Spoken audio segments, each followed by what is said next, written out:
Buenos días, hermanos. Vamos a comenzar con la predicación de esta mañana. Les pido que abran sus Biblias en el libro de Oseas, capítulo 2, versículo 14, hermanos.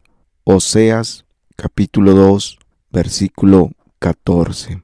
Libro de Oseas, capítulo 2, versículo 14, hermanos. Voy a dar lectura. Así dice la palabra de Dios. Pero he aquí que yo la atraeré y la llevaré al desierto y hablaré a su corazón. Oremos, hermanos. Padre, yo te pido, Señor, que nos hables en esta mañana, Señor. Ministranos, por favor, Padre. Haznos oír tu voz. Haznos entender tu palabra. Abre nuestro entendimiento. Abre nuestro corazón, que tu palabra halle cabida en nosotros, Señor. Yo pongo todo en tus manos en el nombre de Jesucristo. Amén y amén. El título del tema es ¿los tratos de Dios para salvar o para restaurar a una persona? Segunda parte, los tratos de Dios para salvar o para restaurar a una persona. Segunda parte. Hace 8 días vimos la primera, por eso estamos usando el mismo versículo, hermanos. Y en el mensaje anterior, hermanos, vimos cómo Dios, para poder hablar a su pueblo y para que su pueblo pudiera entender los tratos de Dios, pudiera responder al llamado de Dios, Dios tuvo que llevarlo al desierto. Y es así como le habló y lo trató y el pueblo pudo responder. Si no lo hubiese llevado al desierto, el pueblo no hubiera respondido. Y veíamos cómo, pues muchas veces Dios tiene que tratar de esa misma forma, de esa misma manera con muchas personas. De otra manera, no hubieran respondido al llamado. Hoy hay muchos hermanos, muchas hermanas que pueden decir que gracias a los terribles tratos que Dios tuvo para con ellos, hoy son cristianos. Que gracias a que Dios les habló duramente, hoy son cristianos. Por un lado, triste que una persona tenga que ser tratada por Dios duramente para que entienda, para que reaccione, para que responda. Pero por otro lado, ¿qué vale más que el alma? Qué felicidad, qué gozo, qué alegría que Dios determine tratar con una persona y salvarla o restaurarla a cualquier costo, a cualquier precio.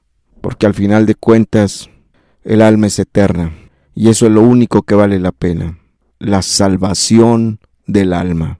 Hoy, hermanos, hoy veremos dos ejemplos de alguna manera representativos de lo que Dios hace o de lo que Dios permite para salvar a una persona o para restaurar a una persona. Vamos a ver primero lo que Dios hace para salvar a una persona. Lucas 15. Vamos a Lucas 15. Ahí está nuestro primer ejemplo. Versículos 11 al 24. Lucas 15, del 11 al 24. Lucas 15, versículos 11 al 24. Dice así la palabra de Dios. También dijo, un hombre tenía 2 hijos, y el menor de ellos dijo a su padre, Padre, dame la parte de los bienes que me corresponde. Y les repartió los bienes. No muchos días después, juntándolo todo el hijo menor, se fue lejos a una provincia apartada, y allí desperdició sus bienes viviendo perdidamente. Y cuando todo lo hubo malgastado, vino una gran hambre en aquella provincia, y comenzó a faltarle. Y fue y se arrimó a uno de los ciudadanos de aquella tierra, el cual envió a su hacienda para que apacentase cerdos, y deseaba llenar su vientre de las algarrobas que comían los cerdos, pero nadie le daba. Y volviendo en sí dijo, ¿cuántos jornaleros en casa de mi padre tienen abundancia de pan, y yo aquí perezco de hambre? Me levantaré e iré a mi padre, y le diré, Padre, he pecado contra el cielo y contra ti. Ya no soy digno de ser llamado tu hijo. Hazme como a uno de tus jornaleros. y levantándose vino a su padre, y cuando aún estaba lejos, lo vio su padre, y fue movido a misericordia, y corrió y se echó sobre su cuello, y le besó. Y el hijo le dijo: Padre, he pecado contra el cielo y contra ti, ya no soy digno de ser llamado tu hijo. Pero el padre dijo a sus siervos: Sacad el mejor vestido y vestidle, y poned un anillo en su mano y calzado en sus pies, y traed el becerro gordo y matadlo, y comamos y hagamos fiesta, porque mi hijo muerto era y ha revivido, se había perdido y es hallado. Y comenzaron a regocijarse. El pasaje es por demás tremendo, impresionante, porque por un lado nos muestra el grande amor de Dios, su compasión, su misericordia. Por otro lado, nos muestra la actitud de un hombre pecador, profundamente rebelde, profundamente egoísta. Pero el pasaje nos muestra muy claramente lo que este padre permitió y decidió hacer para salvar a su hijo, que se había perdido. Muerto era, dice, ya revivido. Se había perdido y es hallado. Primero veamos lo que hizo el hijo pródigo y posteriormente vamos a ver qué hizo el padre ante la actitud de su hijo.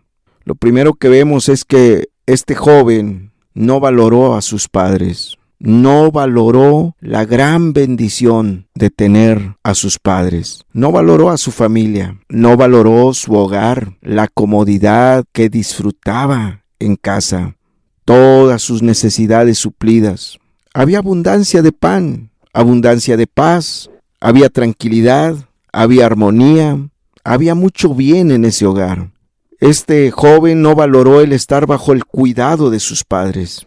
No valoró el disfrutar de los alimentos ricos y nutritivos que se servían día con día en casa.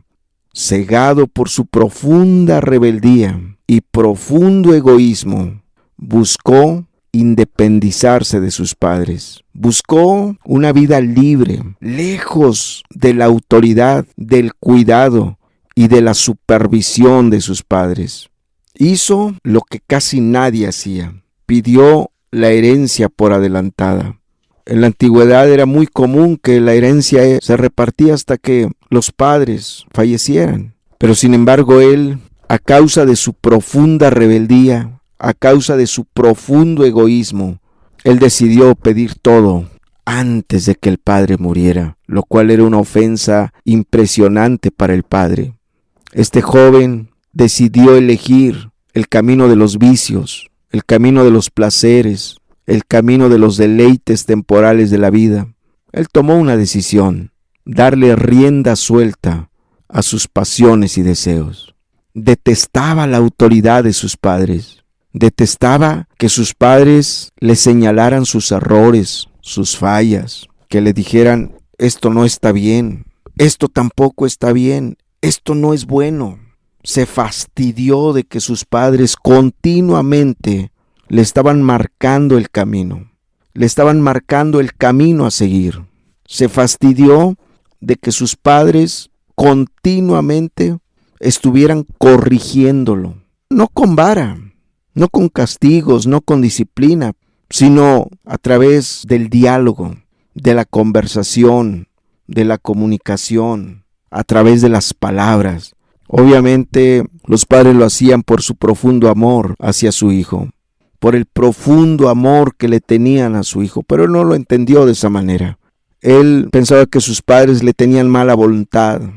Tal vez muchas veces este joven les planteó cosas, les comentó sobre sus planes, sobre sus ideas, sobre sus sueños, sobre sus propósitos, y tal vez sus padres le dijeron: no es correcto, no está bien, eso no es bueno, así no es.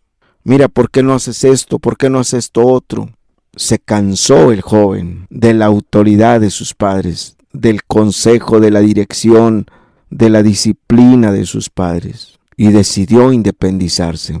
Decidió irse de casa, lo más lejos, al pueblo más lejano, donde, según él, sus padres no lo volvieran a molestar. y emprendió el viaje hacia esa provincia lejana, apartada. Llegando allá, buscó amigos, compañeros, cuates. Los encontró. El hombre llevaba mucho dinero. Todo el dinero de la herencia lo llevaba consigo. Empezó seguramente a andar de fiesta en fiesta, de baile en baile. Ya no se limitó. Quería libertinaje y ahora lo tenía. Pero oh sorpresa, el dinero se le fue acabando. Mientras tenía con qué invitar a sus amigos, las bebidas y la comida, ahí los tenía. Era amado, era bien visto. Pero cuando el dinero empezó a escasear, los amigos se empezaron a alejar de él. Lo empezaron a abandonar hasta que lo dejaron completamente solo. Pero ¿qué hizo el padre ante la actitud de su hijo?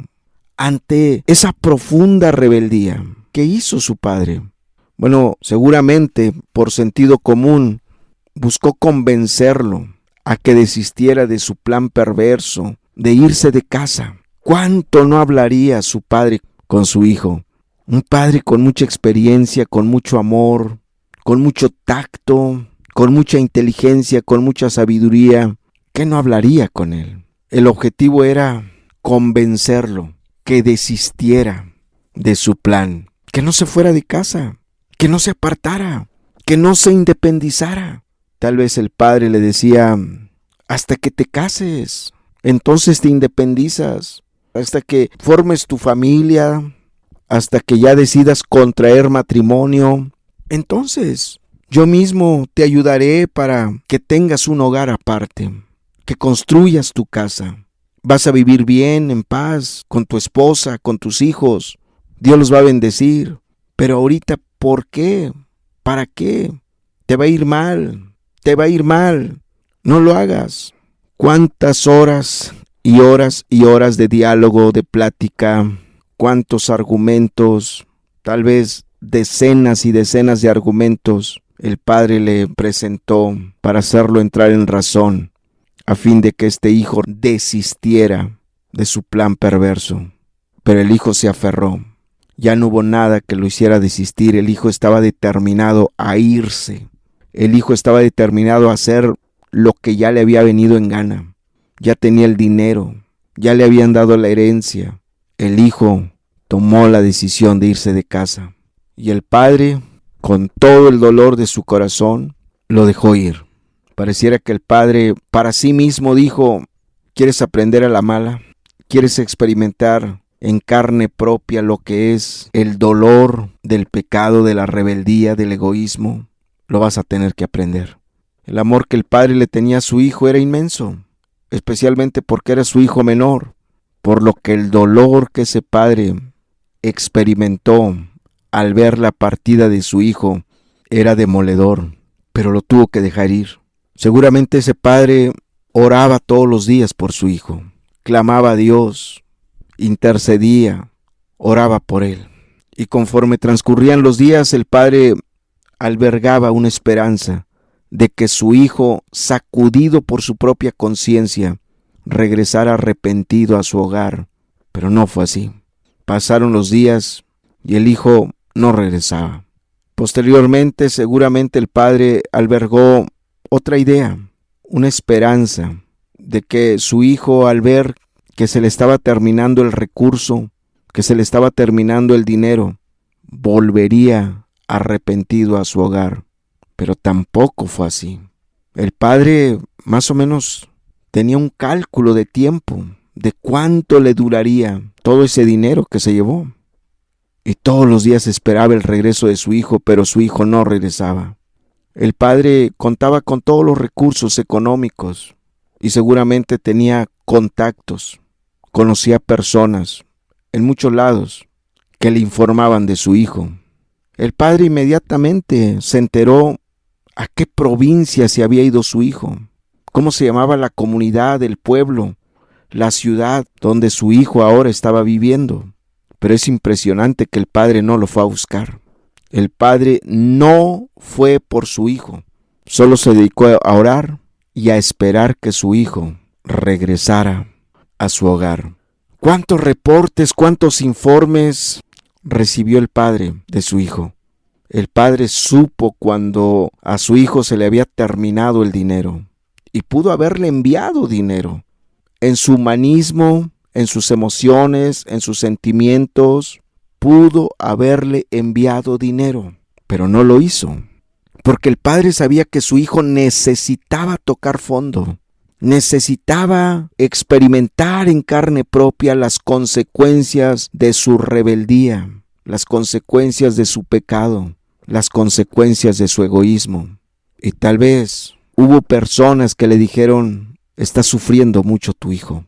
Camina por las calles como teporocho, a veces ha dormido en los parques, a veces duerme en el monte. Ya nadie lo quiere, nadie le da hospedaje.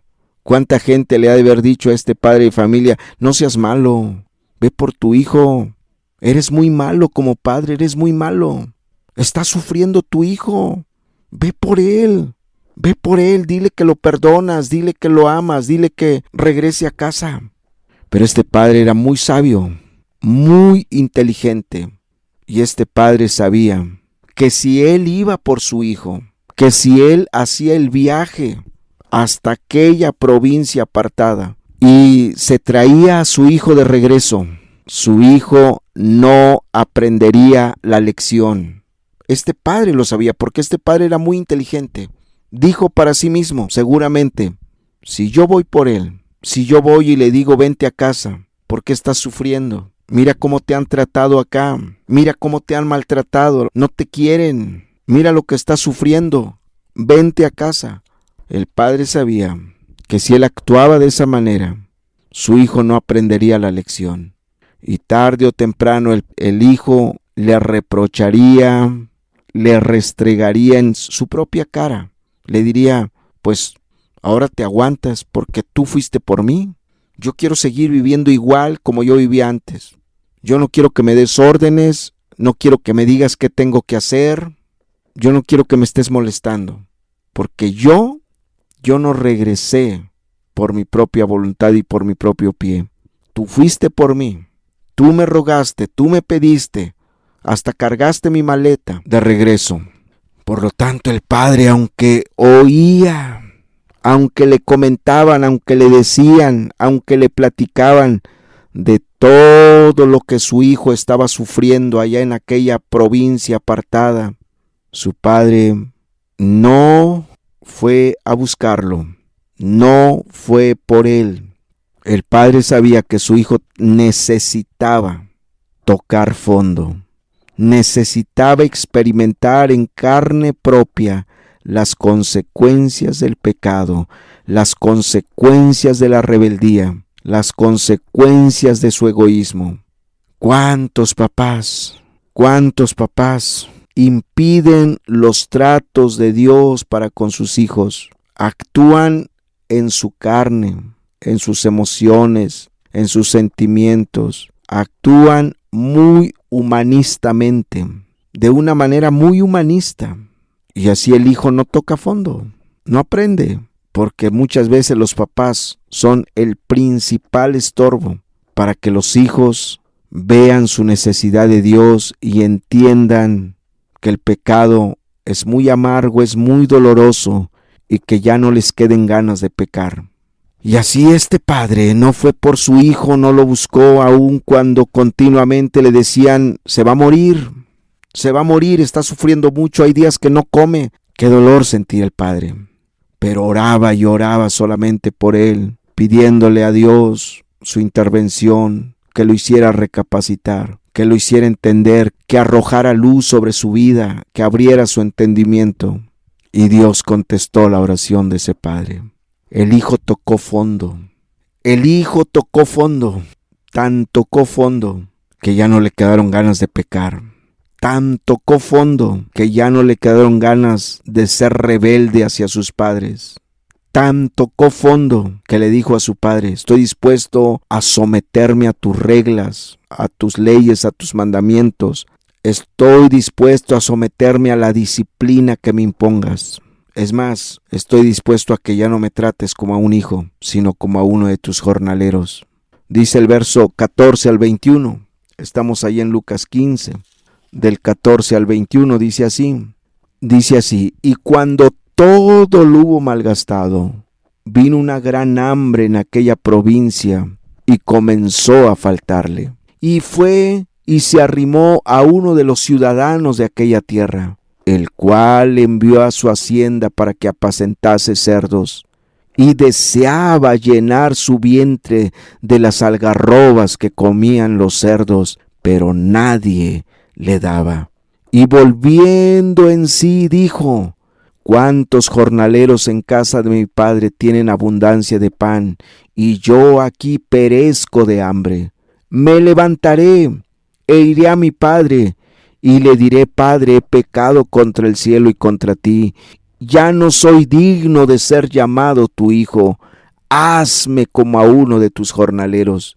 Y levantándose, vino a su padre, y cuando aún estaba lejos, lo vio su padre, y fue movido a misericordia, y corrió, y se echó sobre su cuello, y le besó. Y el hijo le dijo: Padre, he pecado contra el cielo y contra ti, y ya no soy digno de ser llamado tu hijo. Pero el padre dijo a sus siervos: sacad el mejor vestido y vestidle, y poned un anillo en su mano y calzado en sus pies, y traed el becerro gordo y matadlo, y comamos y hagamos fiesta, porque mi hijo muerto era y ha revivido, se había perdido y es hallado. Y comenzaron a regocijarse.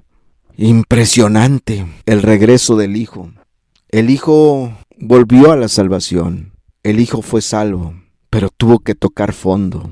El padre permitió que ese hijo experimentara la soledad, la devastación, la crisis. Ese hijo experimentó lo que es estar lejos de casa, lo que es estar sin Dios y sin esperanza. El padre permitió que ese hijo tocara fondo. Oh, querido hermano y hermana, amigo que me escuchas, es mejor buscar a Dios por amor. Hay muchos jóvenes, jovencitas que hoy me escuchan, que en su corazón hay profunda rebeldía, hay profundo egoísmo, pero lo más terrible es que no solamente muchos jóvenes y jovencitas están en esa condición, sino también muchos adultos, hombres y mujeres que me escuchan. En tu corazón hay una profunda rebeldía. Y Dios te ha estado hablando y te ha estado llamando y te ha estado tratando. Y ha hecho todo por convencerte. Te ha presentado los mejores argumentos para convencerte que te vuelvas a Él, que lo busques, que lo ames, que lo sirvas, que vivas para Él, para que no venga mal sobre ti, para que no experimentes en carne propia las consecuencias del pecado. Pero puede que Dios, querido hermano y hermana que me escuchas, amigo y amiga, jovencita que me escuchas, joven que me escuchas, puede que Dios decida dejar que toques fondo. Puede que Dios deje que sigas por el camino del pecado y vayas por el camino del pecado hasta que toques fondo. Y cuando empieces a experimentar las consecuencias de tu pecado, te vas a volver a Dios. Pero tú no sabes de qué manera te vas a volver a Dios. No sabes lo que este joven, el hijo pródigo, experimentó, lo que vivió, lo que sufrió por causa de su pecado. Por eso es mejor buscar a Dios por amor y no por dolor. Por eso es mejor buscar a Dios cuando todo va bien y no cuando ya no hay nada que hacer. Dios te está llamando. ¿Será que Dios sobre ti va a determinar a que toques fondo? ¿Será que Dios va a dejar de hablarte y de tratarte hasta que toques fondo? Yo te pido que reflexiones ahora. Dios te está llamando. Dios está buscando tu salvación. Responde al llamado. Responde al llamado. Sé sensible. Quebrántate. No esperes a que Dios tome otra decisión y no te vuelva a hablar nunca hasta que no hayas tocado fondo. Va a ser muy doloroso para ti, va a ser muy triste. Responde ahora. Responde ahora. Vamos al segundo ejemplo. Ahí en Éxodo, capítulo 2. Vamos al libro de Éxodo, capítulo número 2. Éxodo, capítulo 2, versículos del 11 al 22. Lo voy a leer, dice así. Éxodo 2, del 11 al 22, dice: En aquellos días sucedió que, crecido ya Moisés, salió a sus hermanos y los vio en sus duras tareas, y observó a un egipcio que golpeaba a uno de los hebreos, sus hermanos. Entonces miró a todas partes, y viendo que no parecía nadie, mató al egipcio y lo escondió en la arena. Al día siguiente salió y vio a dos hebreos que reñían. Entonces dijo al que maltrataba al otro: ¿por qué golpeas a tu prójimo? Y él respondió: ¿quién te ha puesto a ti por príncipe y juez sobre nosotros? ¿Piensas matarme como mataste al egipcio? Entonces Moisés tuvo miedo y dijo: ciertamente esto ha sido descubierto. Oyendo Faraón acerca de este hecho, procuró matar a Moisés, pero Moisés huyó de delante de Faraón y habitó en tierra de Madián. Y estando sentado junto al pozo, 7 hijas que tenía el sacerdote de Madián vinieron a sacar agua para llenar las pilas y dar de beber a las ovejas de su padre. Mas los pastores vinieron y las echaron de allí. Entonces Moisés se levantó y las defendió y dio de beber a sus ovejas. Y volviendo ellas a Reuel su padre, él les dijo: ¿por qué habéis venido hoy tan pronto? Ellas respondieron: un varón egipcio nos defendió de mano de los pastores y también nos sacó el agua y dio de beber a las ovejas. Y dijo a sus hijas: ¿dónde está? ¿Por qué habéis dejado a ese hombre? Llamadle para que coma. Y Moisés convino en morar con aquel varón, y él dio su hija Séfora por mujer a Moisés. Y ella le dio a luz un hijo, y él le puso por nombre Gersón, porque dijo: forastero soy en tierra ajena. Aquí vemos, hermanos, en este pasaje, pero también en los primeros versículos del capítulo 3, los tratos de Dios, lo que Dios hace y lo que Dios permite para restaurar a una persona, para poderla usar, para poderla convertir en su instrumento. Bueno, primero debemos entender, hermanos, que Dios tenía planes gloriosos y específicos para con Moisés. Evidentemente Moisés había entendido algo de lo que Dios quería con él, algo de los planes y propósitos de Dios. Sin embargo, lo entendía solamente en parte. Eso parece ser. Así lo deja ver las Escrituras. Lo que Moisés no entendía era el cuándo y el cómo Dios quería que él hiciera las cosas. ¿Y por qué no las pudo entender? ¿Por qué no pudo entender el cuándo y el cómo? Por su falta de búsqueda de Dios. Al final de cuentas, su estancia en Egipto causó mella. Claro que él nunca perdió la fe, su celo por Dios, su amor por Dios, su búsqueda de Dios en Egipto, pero sin embargo es evidente que su nivel espiritual estaba débil, endeble. Su termómetro espiritual estaba marcando bajo. ¿Cómo lo vemos? ¿Cómo lo sabemos? Pues porque cómo empieza a actuar. Algo había entendido él, que Dios quería libertar a su pueblo, que Dios lo iba a libertar, que no era su voluntad que el pueblo estuviera subyugado, esclavizado, derrotado, oprimido por un hombre tan impío como el faraón. Y eso sí entendía Moisés, que Dios quería libertar a su pueblo.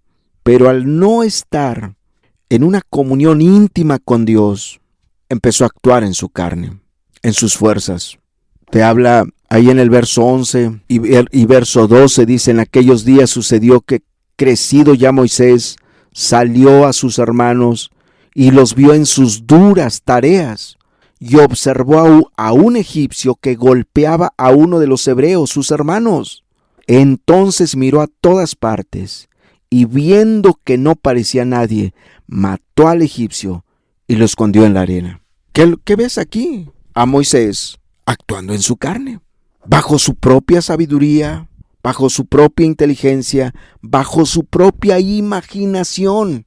Él se imaginaba que la libertad iba a ocurrir pues matando a los egipcios, que iba a ocurrir con fuerza humana. Y no era así. Y dice el verso 13 y 14, al día siguiente salió y vio a 2 hebreos que reñían. Entonces dijo al que maltrataba al otro: ¿por qué golpeas a tu prójimo? Y él respondió: ¿quién te ha puesto a ti por príncipe y juez sobre nosotros? ¿Piensas matarme como mataste al egipcio? Entonces Moisés tuvo miedo y dijo: ciertamente esto ha sido descubierto. Oyendo Faraón acerca de este hecho, procuró matar a Moisés, pero Moisés huyó de delante de Faraón y habitó en tierra de Madián. Esto es impresionante, porque nuevamente ves a Moisés actuando en su carne, queriendo meter paz, lo cual era bueno, loable, pero sin el respaldo de Dios, sin estar bien con Dios, sin la dirección de Dios. Aunque el propósito haya sido loable, maravilloso, precioso, glorioso, pero los medios no eran legítimos, eran en su carne, en su sabiduría, y eso no agrada a Dios. Ahí se dio cuenta, en este segundo intento de querer traer armonía al pueblo, traer paz al pueblo, traer hermandad y fraternidad al pueblo, pues se dio cuenta que el pueblo estaba lleno de amargura, de odio, de resentimientos, y que no era una tarea fácil. Por otro lado, se dio cuenta que su homicidio, el asesinato que él había cometido, había salido a la luz y tuvo que huir, porque Faraón determinó matarlo, vengar la muerte del egipcio. Por lo tanto, Moisés ya no podía estar ahí. Y a partir de este evento, hermanos, a partir de este evento de que él actuó en su carne, en sus fuerzas, a partir de este evento Moisés entra en un periodo muy largo, de mucho tiempo, para ser exactos, de 40 años de tratos con Dios. Fue mucho tiempo, hermanos. Había mucho que tratar con Moisés, había mucho que hablar a su vida, había mucho que quitar en la vida de Moisés, había mucho que pulir en la vida de Moisés, había mucho que podar en la vida de Moisés. Dios tenía muchas cosas que enseñarle, que hablarle, que decirle, pero en Egipto no iba a poder. Había mucha interrupción, mucho estorbo en Egipto para que Moisés pudiera estar a solas y escuchar así la voz de Dios. Dios permite todo esto para que Moisés pueda huir de Egipto. Obviamente Moisés tenía que ser sensible a la voz de Dios, ser obediente, si no todo se iba a quedar en el intento. Los tratos fueron muy duros, el cambio fue muy tremendo, el que Moisés empezó a experimentar. Moisés en Egipto lo tenía todo. Imagínate, era nieto de Faraón. Al parecer la hija de Faraón era estéril y no podía tener hijos. Por lo tanto, este hijo, ella lo registró, ella le dio los apellidos, ella le puso el nombre. Moisés fue adoptado como miembro de la familia de Faraón. Imagínate dónde vivía, dónde creció, en el palacio real, con todos los lujos, con todas las comodidades. Moisés, como nieto de Faraón, era súper consentido, mimado, no solo por su madre, sino por sus abuelos, el Faraón y su mujer. Moisés jamás supo, jamás experimentó lo que era padecer algún tipo de necesidad, padecer algún tipo de escasez, padecer algún tipo de incomodidad. Moisés lo tenía todo y en abundancia en Egipto. Lo tenía todo. A Moisés lo mandaron a las mejores escuelas. Moisés tuvo un nivel académico muy alto, todo particular, todo personalizado, impresionante. Sin embargo, las verdades y las enseñanzas que su madre cimentó en su corazón cada vez hacían su efecto y terminaron haciendo el efecto en el corazón de Moisés. De vez en cuando Moisés era aguijoneado en su conciencia, en su mente, por las palabras de su madre, que él era hebreo, él era israelita, que él era del pueblo de Dios, que él no podía acostumbrarse y a resignarse a vivir como egipcio, en Egipto, en el palacio real, en la familia real. ¿Cuántas veces Moisés sopesó las cosas? Al ser aguijoneado en su conciencia Por un lado, sabiendo que él era hebreo, sabiendo que él era israelita, que él era del pueblo de Dios, pero que si él decidía ser judío, ser hebreo, pues iba a perder todos los privilegios, iba a perder las comodidades, los lujos, el poder, el respeto que tenía en Egipto. ¿Cuántas veces no puso en balanza? ¿Cuántas veces no sopesó las cosas? ¿Cuántas veces estuvo en el dilema? ¿Qué hago? ¿Qué hago? ¿Cómo le hago? Por un lado, sé que necesito independizarme. Sé que no soy egipcio. Sé que no puedo vivir aquí en el palacio real. Sé que no puedo seguir perteneciendo a la familia real. Pero por otro lado, aquí lo tengo todo. Aquí me dan todo. Y si me hago israelita, hay mucho que padecer. Hay mucho que sufrir. Hay mucho que batallar. Ahí hay mucha escasez, mucha opresión, mucho dolor, muchas lágrimas, mucho sufrimiento. ¿Cuántas veces estuvo en esa contienda, en su mente, en esa lucha sobre la decisión que debía tomar? Hasta que un buen día dice la Biblia, que tomó la decisión de renunciar a la familia real con todo lo que eso implicaba. Lo dice en Hebreos 11:24. Hebreos 11, 24 al 27. Hebreos 11, 24 al 27. Dice así: por la fe Moisés, hecho ya grande, rehusó llamarse hijo de la hija de Faraón, escogiendo antes ser maltratado con el pueblo de Dios, que gozar de los deleites temporales del pecado, teniendo por mayores riquezas el vituperio de Cristo que los tesoros de los egipcios, porque tenía puesta la mirada en el galardón. Por la fe dejó a Egipto, no temiendo la ira del rey, porque se sostuvo como viendo al invisible. Es tremendo lo que dice el verso 24. Por la fe Moisés, hecho ya grande, rehusó. Quiere decir que ahí estaba la tentación. Quiere decir que no fue una decisión fácil, no fue una decisión sencilla, no fue una decisión fácil de renunciar a la familia real, de dejar Egipto, pero decidió hacerlo. Rehusó, voluntariamente dijo: yo prefiero identificarme con el pueblo de Dios, prefiero sufrir, batallar, padecer, que seguir teniéndolo todo aquí, pero a cambio de perderme para siempre. Y decidió renunciar a todo. No fue fácil. El cambio fue muy drástico. Dice ahí en Éxodo 2, del 15 al 22 voy a leer. Dice así, Éxodo 2, 15 al 22. Éxodo 2, 15 al 22. Oyendo Faraón acerca de este hecho, procuró matar a Moisés. Pero Moisés huyó de delante de Faraón y habitó en la tierra de Madián.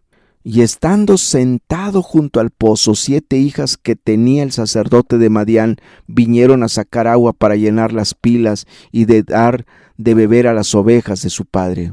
Mas los pastores vinieron y las echaron de allí. Entonces Moisés se levantó y las defendió y dio de beber a sus ovejas. Y volviendo a ella, a Reguel su padre, él les dijo: ¿por qué habéis venido hoy tan pronto?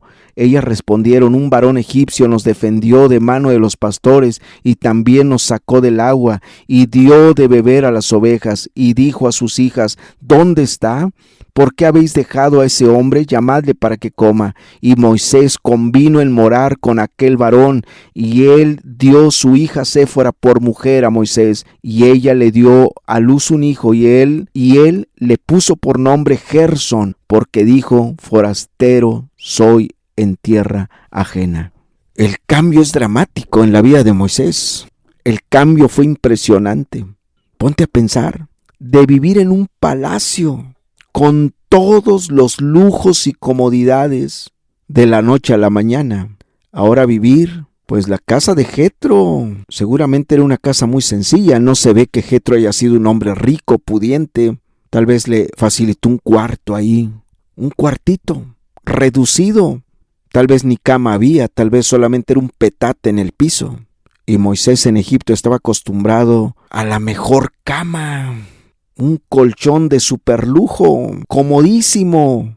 La noche anterior había todavía dormido en esa cama y ahora, la noche siguiente, ahora ya tenía que dormir en un petate, en el suelo, de vivir una vida cómoda, holgada, sin ningún tipo de necesidad. ¿Cuándo Moisés había experimentado crisis? ¿Cuándo Moisés había experimentado necesidades, escasez, padecimientos? Nunca, jamás. Pero ahora, a causa de la decisión que había tomado, estaba empezando a experimentar escasez, necesidades, padecimientos, sufrimientos, incomodidades. De tener, imagínate nada más, de tener cierto poder en Egipto, porque era príncipe, tenía autoridad, tenía muchos subordinados, muchos sirvientes, pero ahora era pastor de ovejas allá, pastoreando en el desierto en pleno solazo, quemándose por los rayos tremendos del sol. ¡Qué cambio tan drástico! De tener un supersueldo en Egipto a empezar a recibir un pequeño salario, o a veces nada, de parte de Jetro, el que vino a ser su suegro. De tener autoridad en Egipto, ahora estaba bajo la autoridad de Jetro, de Reguel. Moisés de la noche a la mañana lo perdió todo. Lo perdió todo. ¿Por qué? Porque lo que nos dice Hebreos 11, 24 al 26, esta es una decisión que Moisés tomó. Hebreos 11, 24 al 26, el pasaje que ya leímos ahorita, es una decisión que Moisés tomó antes de matar al egipcio. Anteriormente tal vez Moisés sabía de los sufrimientos de los hebreos, pero no tenía esa carga, esa preocupación, esa angustia por sus hermanos. No dudo que en algún momento buscó la manera de ayudarlos, pero hasta ahí no pasó a más. Pero cuando él toma la decisión de Hebreos 11, 24, cuando él toma esta decisión, es que él fue a ver a sus hermanos. Ya había empatía, ya había carga en su corazón. Y entonces al ver que el egipcio está golpeando sin compasión alguna al hebreo, Moisés se llena de celo y se levanta contra el egipcio y lo mata. Mira, yo quiero decirte, porque esto es así, que si para ese momento, cuando Moisés mató al egipcio, Moisés aún no hubiera dado a conocer su carta de renuncia a la familia real y a llamarse egipcio, Faraón lo hubiera absuelto, Faraón lo hubiera perdonado. Moisés jamás hubiera enfrentado la justicia, jamás lo hubieran metido a la cárcel, jamás Faraón lo hubiera querido matar. El problema está en que antes de que matara al egipcio, él ya había presentado su renuncia a la familia real y su renuncia a su ciudadanía egipcia. Faraón estaba lleno de coraje, de ira contra Moisés.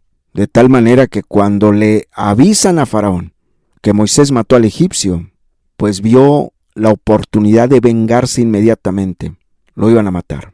Moisés sabía eso, porque previamente a esto había entregado su carta de renuncia.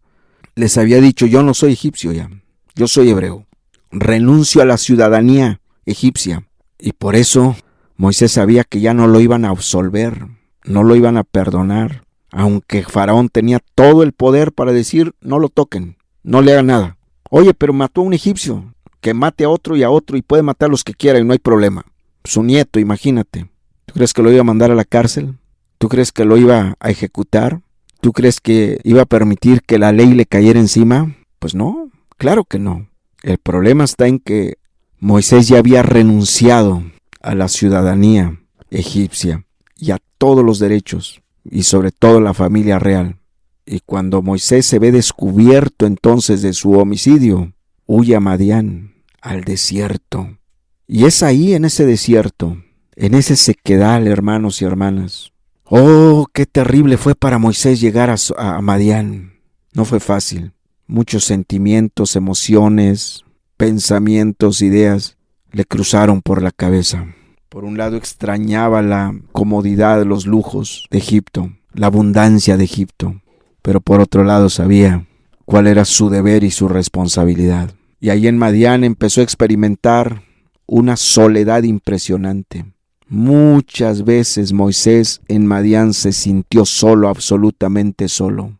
Y ahí en ese desierto de Madián, cuidando borregos, estando solo, absolutamente solo, ahí Dios empezó a tratar con él, con su vida, con su carácter. Ahí fue donde Moisés empezó también a ver su gran necesidad de Dios. Ahí en esa soledad, en ese desierto, Moisés empezó a buscar a Dios. Ahí en ese desierto, en esa soledad, Moisés entendió que necesitaba a Dios. Ahí pudo ver, ahí pudo comprender su gran necesidad de depender de Dios. Y empezó ahí a buscar a Dios, con todo su corazón, con toda su alma. La Biblia no lo dice, pero cuántas lágrimas derramó Moisés allí en el desierto de Madián. Cuántas lágrimas derramó Moisés mientras cuidaba las ovejas de Jetro. Cuánto clamó a Dios, ayúdame. No es en mis fuerzas, ahora lo entiendo. No es en mi sabiduría, en mi inteligencia, es en tu poder. Cuánto le rogó Moisés a Dios, transfórmame, púleme, poda mi vida, perfeccióname. Cuánto le clamó, te necesito, no puedo solo. Cuántas veces sintió una profunda soledad. Cuántas veces sintió Moisés un profundo vacío. Gemía en su clamor, gemía en su súplica, en su ruego, para que Dios lo restaurara, para que Dios lo levantara. Y Dios obró en su vida. Dios lo empezó a tratar allí en el desierto. Dios necesitaba un líder especial. Dios necesitaba un líder con carácter. Dios necesitaba un líder íntegro, puro, santo, recto, justo, valiente, valeroso, dispuesto a todo. Moisés reunía los requisitos, las características de ese líder que Dios necesitaba, pero era como un oro en bruto. Era como oro en bruto. Había que purificarlo, había que pasarlo por fuego. Había que quitar la escoria, la paja, la basura. ¿Y dónde iba Dios a quitar toda esa escoria de la vida de Moisés? ¿Dónde Dios iba a quitar? ¿En qué lugar Dios iba a quitar toda la basura, toda la paja de la vida de Moisés? En el desierto, en la soledad, en la escasez, en la miseria. Dios todo lo permitió para que Moisés llegara al desierto de Madián, llegara a ese lugar para ser tratado por Dios. Moisés fue sensible, Moisés se dejó tratar, respondió al llamado. Claro, no se logró en un día, ni en dos, ni en un año, ni en 2 años. El carácter de Moisés, la formación de Moisés, el liderazgo de Moisés fue formado durante 40 años. Dios lo metió a su escuela, a esa universidad, donde los hombres son tratados, moldeados, pulidos, formados, levantados, restaurados. Pero es una escuela de muchos años. 40 años estuvo Moisés ahí. 40 años estuvo Moisés. Pero la efectividad de Dios es garantía de un buen liderazgo. La escuela de Dios es garantía de un buen liderazgo. Moisés estuvo dispuesto a entrar a esa escuela. La escuela era el desierto, la soledad, la escasez, la miseria, la sujeción, estar bajo la autoridad de Jetro. Qué terrible escuela. Pero Dios pulió la vida de Moisés. Pero Dios se glorificó porque logró quitar de Moisés toda la basura de su vida, toda la paja, toda la escoria, y lo levantó como un gran líder. ¿Cuál es el resultado de estos 40 años de trato? ¿Cuál fue el resultado que obtuvo Dios de haber metido a Moisés a su escuela, que lo graduó hasta los 40 años, de haber estudiado, no en teoría, sino en la práctica, de haber sido moldeado, pulido? Dice Éxodo 3 del 1 al 10. Éxodo 3 del 1 al 10. Éxodo 3 del 1 al 10 dice: apacentando Moisés las ovejas de Jetro su suegro, sacerdote de Madián, llevó a las ovejas a través del desierto y llegó hasta Oreb, monte de Dios. Y se le apareció el ángel de Jehová en una llama de fuego en medio de una zarza. Y él miró y vio que la zarza ardía en fuego y la zarza no se consumía. Entonces Moisés dijo: iré yo ahora y veré esta grande visión, ¿por qué causa la zarza no se quema? Viendo Jehová que él iba a ver, los llamó Dios de en medio de la zarza y dijo: Moisés, Moisés. Y él respondió: heme aquí. Y dijo: no te acerques, quita tu calzado de tus pies, porque el lugar en que tú estás tierra santa es. Y dijo: yo soy el Dios de tu padre, Dios de Abraham, Dios de Isaac y Dios de Jacob. Entonces Moisés cubrió su rostro porque tuvo miedo de mirar a Dios. Y dijo luego Jehová: bien he visto la aflicción de mi pueblo que está en Egipto, y he oído su clamor a causa de sus exactores, pues he conocido sus angustias, y he descendido para librarlos de mano de los egipcios y sacarlos de aquella tierra, a una tierra buena y ancha, a tierra que fluye leche y miel, a los lugares del cananeo, del eteo, del amorreo, del fereceo, del heveo y del jebuseo. El clamor pues de los hijos de Israel ha venido delante de mí, y también he visto la opresión con que los egipcios los oprimen. Ven por tanto ahora, y te enviaré a Faraón, para que saques de Egipto a mi pueblo, los hijos de Israel. De la graduación de Moisés. Fue sensible, estuvo dispuesto a ser tratado por Dios. Pero ¿a dónde lo llevó Dios? Para levantarlo, para restaurarlo, para pulirlo, para podarlo. ¿A dónde lo llevó? Al desierto, al desierto. Oh, hermano, hermana, ciertamente los planes de Dios para contigo son gloriosos, preciosos, maravillosos. Pero muchos de los planes que Dios tiene contigo no se van a cumplir. No se van a cumplir porque tú le huyes al desierto. Imagínate si Moisés no hubiera rehusado llamarse hijo de la hija de Faraón. Imagínate si Moisés no hubiera renunciado a la ciudadanía egipcia, a la familia real. ¿Tú crees que los propósitos de Dios se hubieran cumplido? Claro que no. Renunció a los lujos, renunció Moisés a las comodidades, renunció Moisés a la abundancia, renunció Moisés a la gloria de este mundo, renunció Moisés a los placeres de los egipcios, a los entretenimientos, y prefirió el desierto, la soledad, la escasez, la miseria, el sufrimiento, el dolor, y por eso se cumplieron los propósitos de Dios. Porque prefirió buscar a Dios con toda su alma y con toda su mente y con todo su corazón. Y fue restaurado y fue usado por Dios grandemente. Hermano, hermana, ¿estás dispuesto a ir al desierto? ¿Estás tú dispuesto a apartar tu vida para Dios? Apartarte de todo pecado, de toda carnalidad, de toda mundanalidad, de toda impiedad, y buscar a Dios para que te pula, para que te pode, para que quite toda la escoria de tu vida, a fin de que sus propósitos se cumplan en ti? ¿Cuál va a ser tu decisión? Querido amigo, joven, jovencita, tú que no eres cristiano aún, ¿quieres experimentar lo que le pasó al hijo pródigo? Síguele en tu pecado y vas a experimentar lo que experimentó el hijo pródigo. Hermano, hermana, ¿quieres que Dios te use? Haz lo que Moisés, sé sensible como Moisés. Aparta tiempo para estar a solas con Dios. Dios te quiere en el desierto, quiere decir, te quiere a solas con Él, sin interrupciones, en tu cuarto, que apartes tiempo para estar a solas, completamente a solas con Él, para que te pueda hablar y pueda ministrar tu vida y te pueda decir lo que Él quiere de ti, lo que pide, lo que demanda, lo que espera. ¿Qué vas a hacer? Tú tienes la decisión. ¿Cuál es tu decisión? Cierra tus ojos. Hagamos una oración. Padre, gracias por habernos hablado. Gracias por tu palabra. Haznos sensibles a tu voz. Haznos sensibles a tu palabra. Haznos sensibles a tu llamado. Por favor, Señor, que así sea. Que así sea. Queremos ser usados por ti, ser instrumentos en tus manos. Pero necesitamos ser sensibles a tu voz. Gracias por habernos hablado, Señor. Graba este mensaje en los corazones. En el nombre de Cristo Jesús. En el nombre de Jesús te lo pido. Amén y amén. Eso es todo, hermanos. La reunión está concluida. Si Dios permite, nos vemos el próximo domingo.